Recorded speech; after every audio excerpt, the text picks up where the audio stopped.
nga ni Liam kumain ng ganitong chocolate. Kaya naman ina-assist siya ni Ate Denise niya kung paano nga kainin ito. Kaya nga gustong-gusto niya dito sa Binyan, bukod sa bibisitahin niya si Mama Lola at marami siyang kalaro dito, syempre nagagawa niya nga yung mga ibang bagay na hindi niya nagagawa dito sa amin. At isa na nga dyan ay ang kumain ng mga iba't iba na yung mga nabibili sa tindahan. Dahil sa totoo lang, hindi nga nararanasan ni Liam ang bumili sa tindahan dito sa amin. Dahil nga ang ginagawa ko, nag-i-stock na lang ako dito sa bahay para hindi lumalabas si Liam. Kaya lang, minsan nga kapag nakikita namin si Liam nakahalubilo ang ibang bata, parang ang nagtataka siya at parang inosente siya sa alam ng mga ibang bata, katulad na nga lang ng pagbili dito sa mga tindahan. Kaya naman minsan, itong si Liam nakikita namin ni Daddy C na naglalaro mag-isa at ang nilalaro niya nga ay tinda-tindahan.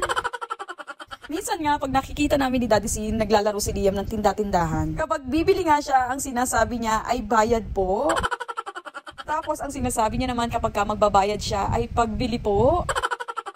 O diba, bali-baliktad pa nga.